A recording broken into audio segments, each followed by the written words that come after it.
السلام عليكم ورحمة الله وبركاته. ازيكم عاملين ايه يا حبايبي؟ يا رب تكونوا بخير. النهاردة صباح جديد ويوم جديد، وان شاء الله يومنا مليان بالطاقة والنشاط والحيوية. تابعوني لاخر الفيديو وان شاء الله تستفيدوا منه. النهاردة انا عندي ناس شغالين في الشقة بتاعتنا اللي احنا بنجهز فيها. وطبعا انا بطبخ لهم عشان اعمل لهم اكل، يعني عشان يتغدوا كده. اصل احنا عندنا يعني من عوايدنا في الصعيد ان لما بيكون شغال عندنا ناس عمال وكده لازم نعمل لهم اكل. فانا دخلت على المطبخ، حطيت المية على النار في الحلة علشان تغلي، عشان مجهزة الفرخة يعني هسلقها. وبجهز جنبي بصل علشان اعمل التقلية. التقلية دي لازم تبقى موجودة عندنا من ضمن الطبيخ، ما ينفعش نطبخ من غيرها، علشان بنعمل بيها الاكل المسبك. يعني لو هنعمل مثلا فاصوليا، هنعمل بطاطس، الكلام ده احنا عندنا هنا بيحبوا الاكل المسبك. وكمان بنحمر بيها الفراخ او اللحمة، فلازم تكون موجودة معانا في الطبيخ. لازم قبل اي حاجة نعملها. ممكن نعمل شوية يعني كويسين ونشيلهم في الفريزر، بحيث لما نيجي نطبخ يبقى جاهزين، يعني نستخدم منهم على طول. بيريحوا جدا. لو انت من الناس اللي بتحب الاكل المسبك، اعمليه كده وشيليه في الفريزر، هتلاقيها ايه جاهزة معاكي وتسهل عليكي كتير وانت بتطبخي. هي عبارة عن ايه؟ عبارة عن بصل يعني، بنفرمه في الكبة، بتقطعيه على ايدك بأي طريقة انت تحبي تعملي بيها، وبنحمره على النار لحد ما لونه يحمر. وبعد كده ايه، بننزل عليه بالطماطم ونسيبهم يتسبكوا مع بعض، وبعد كده بنفرمهم في الخلاط علشان تبقى ناعمة، وبكده بتكون جاهزة للطبيخ على طول. كانت المية بتاعتي غليت، رميت الفرخة بتاعتي علشان تتسلق، ورجعت تاني علشان افرم البصل علشان ايه يلحق يستوي. طبعا الفراخ مش بتاخد وقت في السوى، فيعني عايزة اجهز جنبها اي حاجة علشان يعني الحق اخلص الاكل. برضو في ناس بتحب تطبخ بالصلصة عادي، يعني صلصة الطماطم بتكون معمولة بالثوم عادي جدا. في ناس بتعمل طريقة تانية. ثانية واحدة بس ارجع لكم تاني. هنا عندي الفراخ بتاعتي اول ما بتغلي على النار بتطلع ريم بالشكل اللي انتوا شايفينه ده. انا قلت لكم قبل كده ان احنا لازم نشيل الريم ده علشان ما يتخلطش مع الشوربة، وبيخلي ريحة الشوربة وحشة جدا. فلازم نشيله الاول كويس جدا لحد ما ايه تطلع كده رغوة نظيفة. وبعدين هننزل بالتوابل بتاعتنا. هنحط بقى التوابل اللي انت تحبيها، ورق لورا وحبهان وقرفة و وقرنفل وفلفل اسود حصى، واي حاجة عندك حصى حطيها. كمان هنحط الملح، وهنحط عندنا فصين 3 من الثوم المفروم. ده بقى بيخلي ريحة الشوربة في حتة تانية، ويخلي الفراخ بتاعتي جميلة، ومش بيخلي لها اي زفارة. ريحة الثوم في الفراخ وهي بتتسلق حاجة كده يعني ما اقولكيش. ولو انت حابة تحطي بصلة برضو هتخلي ريحة الفراخ حلوة. حابة تحطي قرن فلفل، كل ما تحطي في الشوربة كل ما تحلى اكتر. طبعا انا بغسل الطماطم علشان اجهزها للتقلية، علشان هفرمها في الخلاط يعني واخليها جاهزة. وادي البصلة بتاعتي على النار زي ما قلت لكم، هحط لها ملح وفلفل اسود وهسيبها تحمر خالص براحتها، علشان ايه انزل عليها بالطماطم بعد كده. كنت بقول لكم ان انت لو مش حابه تعملي حكايه التقليه دي وتحمريها، ممكن تجيبي الطماطم زي ما انا بعملها دلوقتي، تقطعيها في الخلاط وتحطي عليها بصلتين او 3 على حسب كميه الطماطم اللي انت بتعمليها. بصل اخضر عادي كده يعني ني من غير ما يتحمر، وتحطي عليه فصين توم وتفرميهم برضو في الخلاط وتسويهم على النار. بكده هتطلع معاكي تسبيكة يعني يعتبر نيف نيف، هتبقى خفيفة لو انت مش بتحبي الاكل المسبك او اللي فيه تقلية، هتبقى خفيفة. بس انا عن نفسي اتعودت على الطريقة دي من زمان وبعملها وبشتغل بيها على طول، فيعني مش حابة ان انا اغيرها، او خايفة ان انا اغيرها احس ان يعني في اختلاف في الاكل، فانا ماشية عليها يعني. خلاص قطعت الطماطم بتاعتي، طبعا هزود عليها مية وهفرمها في الخلاط كويس جدا. هحطها انا على التقلية وهسيبها تتسبك، وبعد كده هرجع افرمها تاني في الخلاط علشان تبقى ناعمة. وادي البطاطس كمان هبدأ ان انا اقشرها واقطعها مكعبات علشان اعملها يعني على بال ما التسبيكة بتاعت التقلية تخلص تكون البطاطس جاهزة جنبي. وانتي واقفة كده في المطبخ حاولي تعملي كل حاجتك ورا بعض، ما ينفعش تعملي حاجة وتقعدي، لان ده يعني ايه بيسهل معاكي ويخليكي تنجزي في الاكل، بتخلصي بسرعة وكده كده انت تعبانه وواقفه يعني، فاشتغلي كل حاجه ورا بعضها. مش مثلا تحطي الفراخ على النار وتروحي تقعدي، تحطي الحاجه على النار وتروحي تقعدي، لا، خلي ايدك شغاله كده على طول بسرعه، كل حاجه ورا بعضيها. هتلاقي نفسك خلصتي الاكل في ساعه او ساعتين بالكتير، وكل حاجه تمام. يعني مثلا انا قلت لكم ان الفراخ بتستوي بسرعه، فيعني مش محتاجه وقت ان انت تقعدي جنبها، فبسرعه بسرعه كده اول ما تحطيها على النار جهزي الحاجه حواليها اللي انت هتعمليها. هتعملي البطاطس زي كده، جهزيها. فعلا يعني هو فعلا التقليه بتاعتي لسه ما استوتش، بس على الاقل هتبقى جاهزه جنبي. اول ما التقليه تستوي هقوم شكلاها على طول وحطها على النار، وهتستوي بقى براحتها. جنبها هكون مثلا غاسله الرز وسايباه يتصفى. هشوف نفسي هطبخ ايه تاني. لو هعمل ملوخيه اكيد هقرطفها واجهزها. لو هعمل باميه ومش متجهزه برضو هقمعها واجهزها جنبي. في الغالب الباميه بتبقى متفرزه، فبتبقى ايه يعني ايه جاهزه، بنطلعها من الفريزر بنطبخها على طول. طبعا البطاطس بعد ما نقطعها هنغسلها كويس جدا، وبعد كده هنعبي عليها ميه ونسيبها على جنب. فايده الميه دي ايه؟ ان هي ما تسودش منك، لان البطاطس اول ما بيضربها الهواء بتسود ويبقى شكلها مش حلو. فلو انت حطيتي عليها المية هتفضل ايه بلونها الطبيعي. هجيب الرز بتاعي برضو زي ما قلت لكم، هغسله واسيبه يتصفى، علشان الرز لما بيتغسل وبيتحط على النار على طول بياخد وقت على بال ما يفك من بعضه، وبيبقى مكلكع كده وبيتعبك في التحمير. انما لو انت غسلتيه وسبتيه يتصفى براحته كده ويتهوى بيبقى مفلفل وكده وايه وسهل في التقليب والتحمير، مش بيكلكع منك على النار. طبعا الرز لازم يتغسل كويس جدا، لان بيبقى فيه مادة نشوية يعني، واللون الابيض اللي فيه ده فبيبقى ايه يعني إيه طبعا محتاج يتنضف يعني.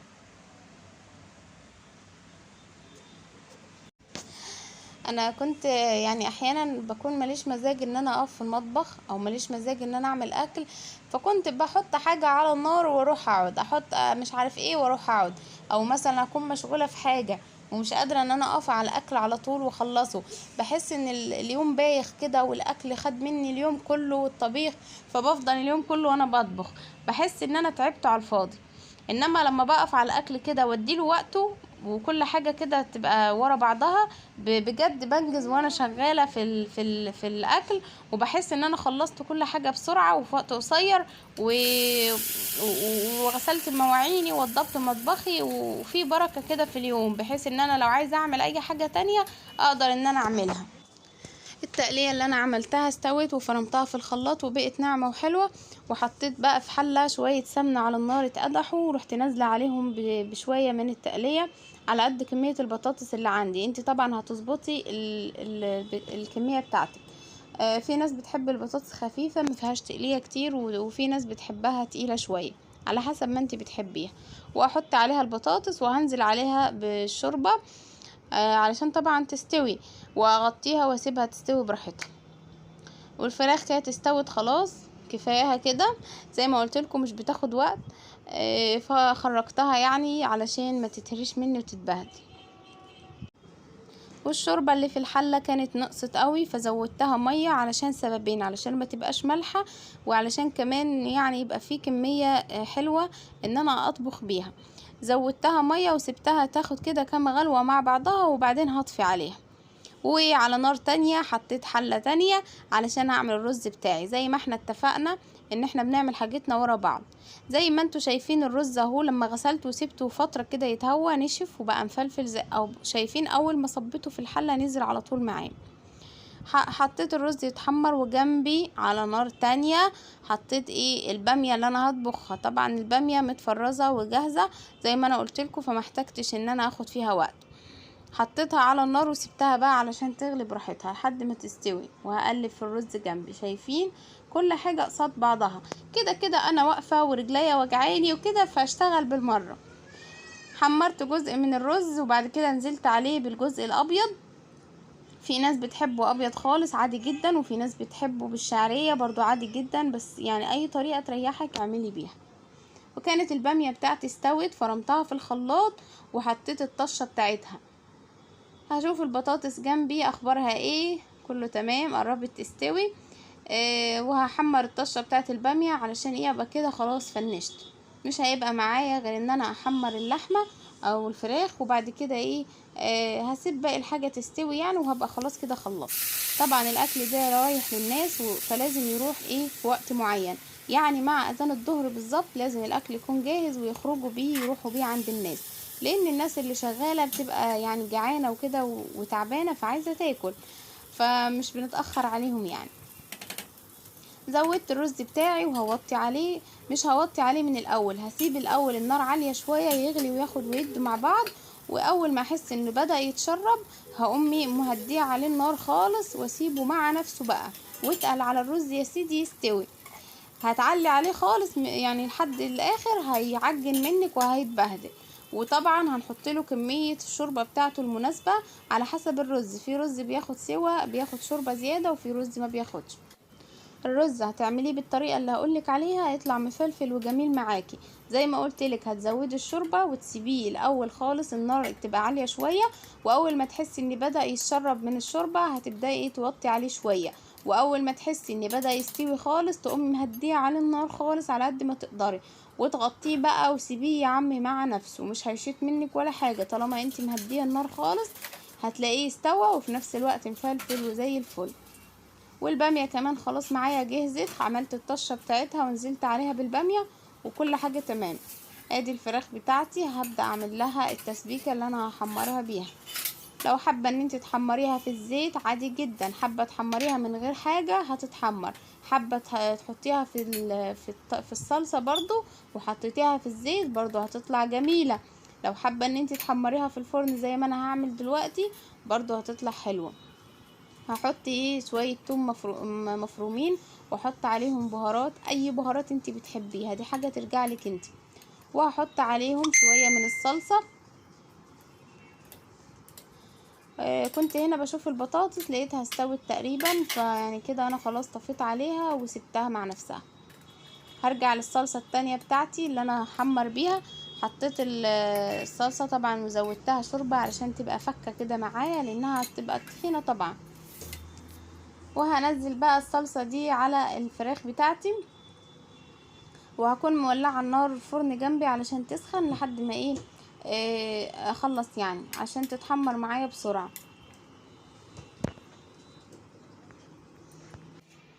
وخلاص كده تمام، وهدخلها الفرن علشان تتحمر بقى. هنا الرز كان خلاص شرب الشوربة بتاعته، واول ما يوصل للوضع اللي انتوا شايفينه ده طبعا هو لسه ناقص سوا، هزود له شوية من الشوربة كمان حبة على قد ما هو محتاج، وهوطي عليه النار خالص وهو اغطيه واسيبه مع نفسه كده يكمل سوا. وانا بقى غسلت الخضار بتاعي وهبدأ ان انا اعمل السلطة لان خلاص الوقت ازف، وعمالين بقى يستعجلوني ويقولوا يلا. ما كانش الظهر يأذن بس زي ما قلت لكم لازم في اذان الظهر تكون الحاجة كلها جاهزة. تقريبا كل حاجة تمام معايا يعني مفيش غير ان انا اعمل السلطة، وهبدأ ان انا اغرف الاكل في العلب اللي انا هحطه فيها علشان بقى هو ينطلق بيه. وانا اخد نفسي، ما انا واقفة بقى من بدري من اول ما صحيت من النوم وانا واقفة في المطبخ ما قعدتش خالص ولا ما استريحتش. معلش بقى هنعمل نصيبنا على كده. معلش يا جماعة على الصوت ده، بنتي الصغيرة قاعدة جنبي وعمالة تعمل دوشة مش راضية تسكت، فانا مش عارفة اروح منها فين بقى. انا قلت لهم هو انا مش هسجل الفيديو، انا هسجله يعني هسجله، هعمل طيب ما انا مش عارفة اروح فين منهم، قاعدين فوق راسي على طول، دوشة بقى وخناق ومشاكل وزعيق واصوات وحاجات ما يعلم بها الا ربنا. هنعمل بقى، ربنا يحفظهم. المهم بقى انا يعني قلبت الفراخ بتاعتي على الوش التاني علشان تتحمر من الناحية التانية وحطيتها تاني في الفرن. وادي السلطة بتاعتي خلاص جهزت، بس حطيت لها حبة توم مفروم وشوية من الملح وشوية من الفلفل الاسود وحبة مية كده خفيفة، ولو حابة تحطي خل حابة تحطي ليمون دي حاجات ترجع لك انت. وهبدأ بقى ان انا اعبي في العلب دي علشان خلاص بقى. قلت لكم الوقت ازف ولازم كل حاجة تبقى جاهزة وتمام.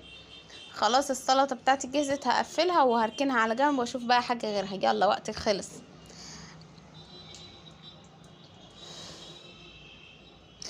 احنا بنتعب والله يا جماعة، والله العظيم بنتعب.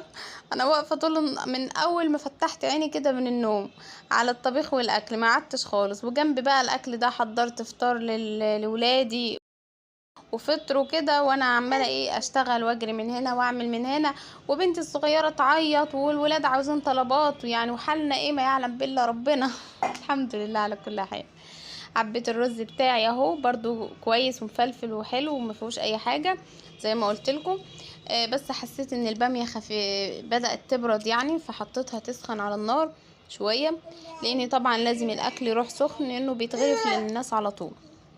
وادي البطاطس اهي بسم الله ما شاء الله عليها، ماسكه نفسها وفي نفس الوقت يعني دايبه ما شاء الله زي الزبده. هقفل عليها كمان. واخر حاجه معايا الباميه دي يا جماعة، البامية الصعيدي مش كل الناس تعرف تعملها، وده الأكل الصعيدي بتاعنا اللي احنا ما نقدرش نستغنى عنه مهما عملنا أكل وما عملنا وشكلنا حاجات. بنعمل بشاميل وبنعمل بيتزا وبنعمل حواوشي وبنعمل كفتة وبنعمل كل الأكلات المصرية، بس بنرجع بعد كده للاكل الصعيدي الاصلي بتاعنا اللي طلعنا عليه وتربينا عليه. دي الاكله الاساسيه، مهما عملنا حواليها بنلاقي نفسنا عايزين نعملها هي برضو، فبنرجع عليها. وخلاص بقى خلصت مهمتي في الاكل، استلموه هم بقى علشان يودوه للناس اللي شغاله في اليوم ده. بقى كان جوزي خلاص يعني خلاص جاي من السفر، وطبعا يعني الناس اللي جوزها بيسافر عارفه يعني جوزي جاي من السفر ومحتاجه انضف وافرش واغير كل حاجه. فطبعا خلصت شغل الطبيخ والمطبخ والكلام ده، وطلعت على الشقه بتاعتي افرش واجهز. هوريكم دلوقتي انا هفرش، بس مرضتش طبعا اصور معاكم بالتفصيل لان قلت هطول عليكم الفيديو. بصراحة انا كنت ملخومة جدا جدا ومتدربكة وحاسة ان الوقت مش هيسعفني، وكنت في حال ما يعلم به الا ربنا. فحبيت اوريكم لقطات كده بسيطة من الشقة والفرش والحاجات اللي انا عملتها يعني على قد حالنا كده. فرشت الصالة وفرشت الأوض وجهزت كل حاجة، وكل حاجة بقت تمام وعلى ما يرام. وفي انتظار الباشا الكبير الفرعون الكبير الصغير بقى يوصل بالسلامة ان شاء الله. يا رب يوصل بالسلامة ويرجع كل مغترب لبيته وبلده واهله سالم غانم يا رب العالمين. خلاص كده تمام تقريبا الفيديو بتاعنا خلص. ما تنسيش تعملي لايك وتعملي اشتراك في القناة بتاعتي وتفعلي زر الجرس. ويا رب الفيديو يكون عجبكم واستفدتوا منه، وان شاء الله اشوفكم على خير في فيديو جديد. استنوني بقى في فيديو تاني، مع السلامة.